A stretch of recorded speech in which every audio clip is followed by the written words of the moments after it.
Okay, here's a question for you. If a stitch pipeline runs and no one's watching, is it actually still reliable? Hmm, that's a good one. We all know the promise, right? Managed ELT tools like Stitch Data. It's meant to be simple. Click, connect, sync. That's the dream. Yeah, the setup is famously easy. But let's be real. Once your company starts to scale up and you're really depending on Stitch for, critical reporting, things can get pretty complicated pretty And fast. that's exactly what we're going to dig into today, what it really takes to manage Stitch when you're operating at scale. Right. The mission here isn't just like getting data moving, it's about keeping it moving reliably, consistently. Okay. And just for context, Stitch, now part of Talon and Quell, it got popular for good reasons. Yeah, Super easy setup, quick deployment, and yeah, no infrastructure for you to manage directly. Big plus. definitely a big plus. So you laid out the mission. Where does that initial simplicity, where does it start to bend or even break when you go from just a few connections to, well, serious scale? Yeah, that's the crux of it. Because the tool itself might stay user-friendly, but scaling it, that feels like a different beast altogether.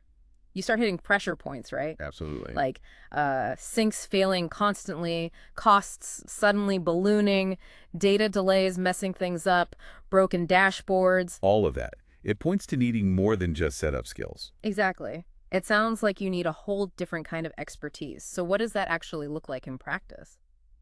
That's spot on. Yeah. The core idea here, really, is that reliable scaling doesn't just happen automatically. It has to be engineered. Engineered, okay.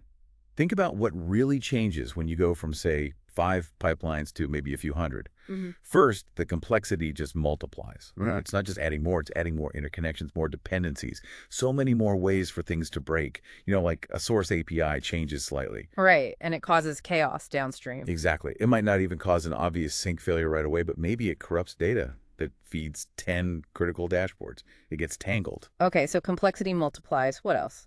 Well, second, the stakes just get way higher.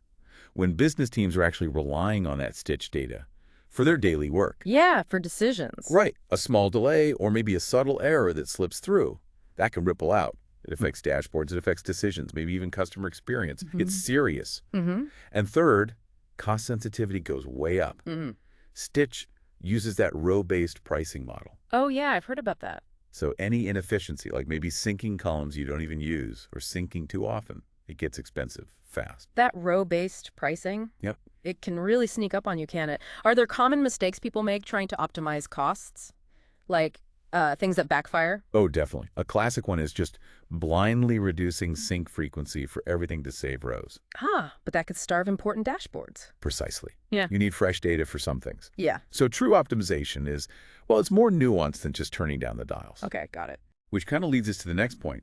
Given these challenges, the complexity, the high stakes, the costs, what's the actual playbook? What do you need to do to engineer that reliability at scale? Yeah, what are the key components? Okay, I'd break it down into 4 main requirements. First is monitoring mastery. Monitoring mastery. Oh, and this isn't just, glancing at a dashboard and seeing green check marks. Right, it's got to be deeper. Much deeper.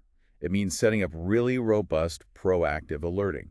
You can use Stitch's built-in stuff, sure, but also external tools like Datadog or maybe even custom scripts. What are you looking for then? You want to catch things before they blow up, not just obvious sync failures, but subtle stuff like schema drift or maybe silent data corruption where the sync looks fine, but the data isn't right. Ah, the sneaky problems. Those are the killers.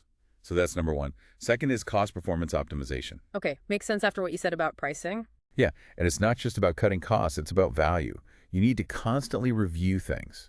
How often do you really need this table synced?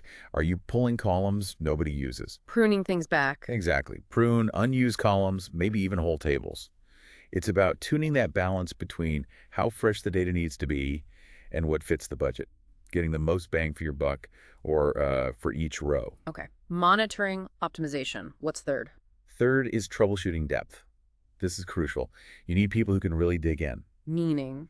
meaning they understand how to read stitch logs properly, how to connect what they see there with what the source API might be doing, and how to diagnose problems downstream. Like in the data warehouse or maybe DBT. Yes, Okay. exactly. Especially with DBT transformations. They often rely on the data arriving just so right structure, right timing.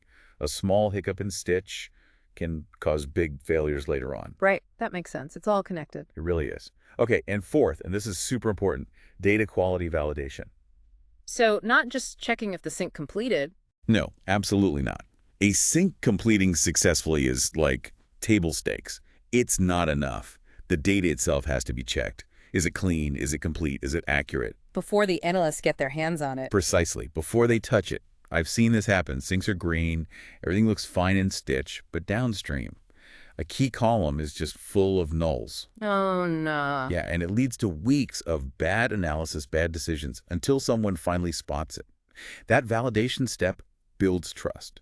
You have to know the data is right. Wow. Okay, so monitoring, optimization, troubleshooting, and validation. It's a lot more involved than just click, connect, sync, isn't It it? really is. The easy button works great to start, but scaling needs a more mature approach. So let's connect this back. What does all this mean for you, the listener? If you're a data engineer, getting good at this stuff, mastering Stitch reliability at scale, that sounds like career gold. It absolutely is. You go from being just, the ETL person to the person who actually ensures trusted data lands where it needs to be. Driving reports, feeding ML models, supporting big decisions, that's valuable. Hugely valuable. And if you're a data leader listening, you get the cost of unreliable data, right? It's not just frustration, it's broken reports, it's lost trust across the business, it's wasted cloud spend. Big time. So investing in this specific expertise, finding someone who gets the monitoring, the optimization, the downstream impacts, it's way more than just hiring someone to set up a connector initially. You nailed it. It's like this.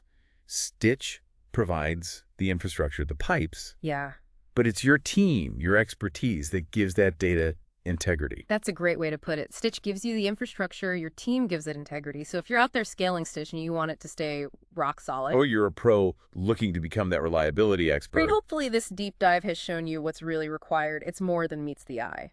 And maybe it raises a bigger question for you to think about too. Beyond just, shifting data from A to B, what does reliability truly mean for your organization's data pipelines? And are you actively, consciously engineering that reliability? Or are you maybe just hoping for the best? That is definitely something to mull over. Are you engineering reliability or just hoping for it? Great final thought. Yeah. Okay, well, until next time, keep your data trustworthy, keep those pipelines efficient, and keep your skills in high demand.